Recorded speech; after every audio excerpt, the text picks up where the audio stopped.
Hey guys, so today I am actually taking a break from my normal real estate chat, and I really want to speak to those of you women out there that are mamas and you either own a business or you are trying to run a business or even you work a career from home, all while trying to be the best mom that you can to your babies.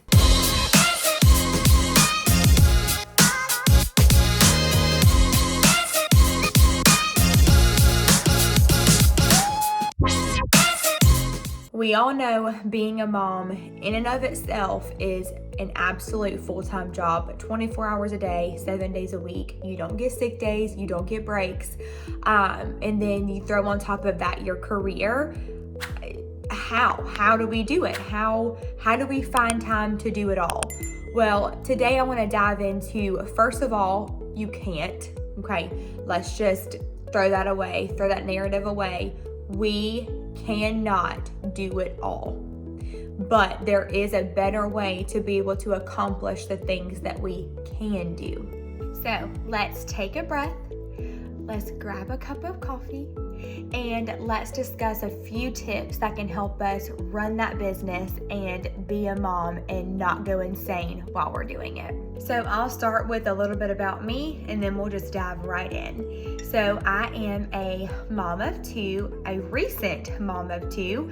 I have a 2.5-year-old little boy and a 5-month-old little girl.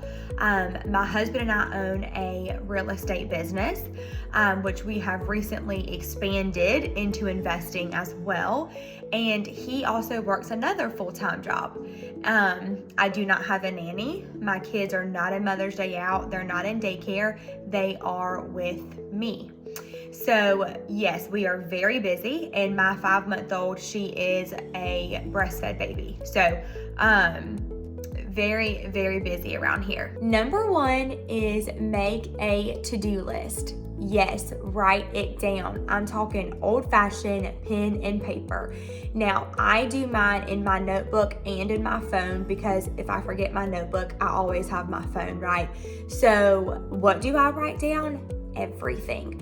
From appointments I have to meetings I need to set to dishes I have to put away, clothes I have to fold, groceries I have to pick up, dinners I have to cook, people I need to call or follow up with, everything.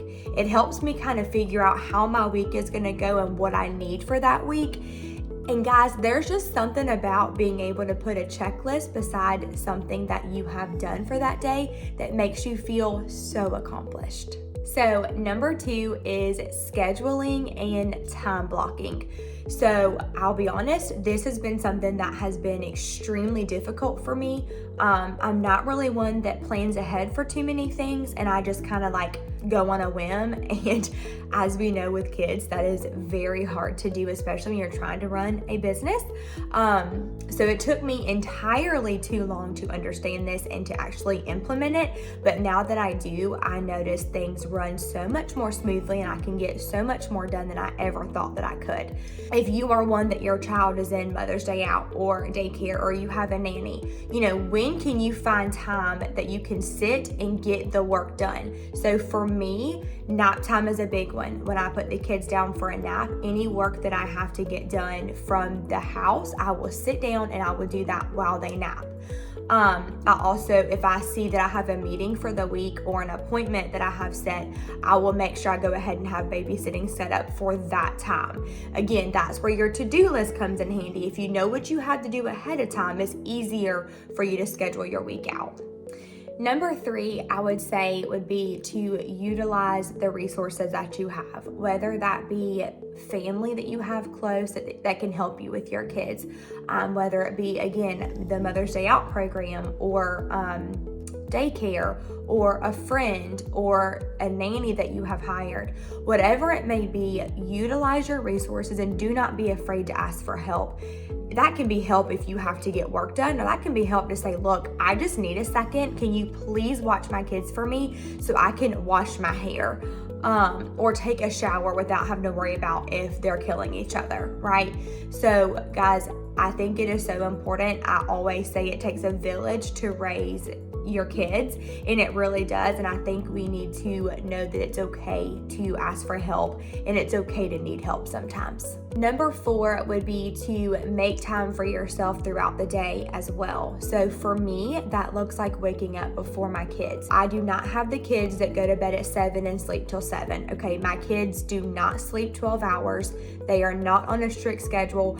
I'm lucky if they sleep a solid 8 hours. Okay, I never know when they're gonna wake up, but for me, I typically try to get up between 5 and 6.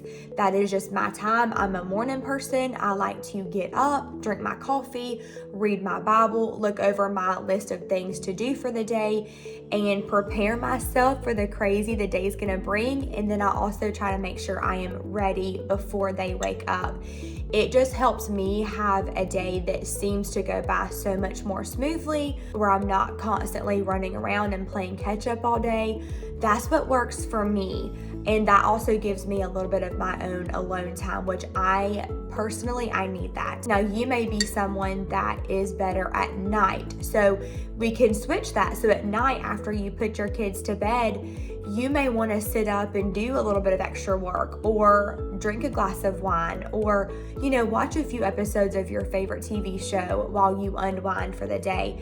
However it works best for you, just make sure you make the time in your day to do that, and I promise you'll feel better. Lastly, and the most important in my opinion, is mama, give yourself some grace and take care of yourself. Like I said in the beginning, you cannot do it all. There are simply not enough hours in the day to get everything done that has to be done.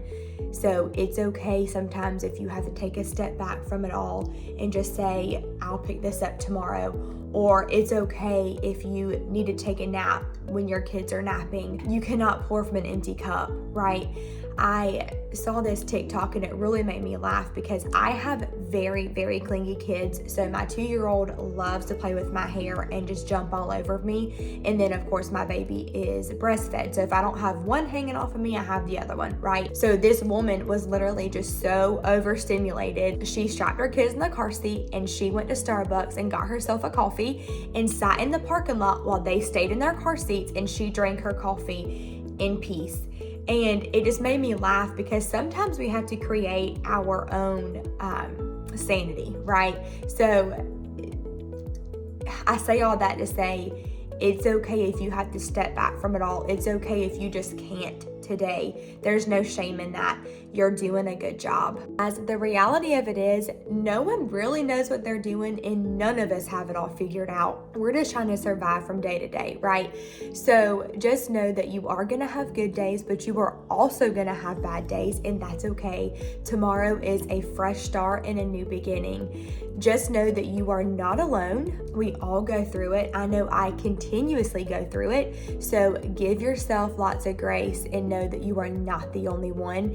And remember, you're doing a great job. Thank you so much for taking your time to spend it with me. I hope some of the information that I shared was helpful to you. And any of you that are listening, if you have any other tips or tricks, please drop them in the comments below. I would love to read them. We are all in this together, right? Also, I will drop my Instagram handle. I do share more of my real life behind the scenes with my kids and working, business, all of that over on there. So follow me on there for some fun content. Don't forget to like, subscribe, and hit the bell icon so you don't miss any future videos. Have a great day.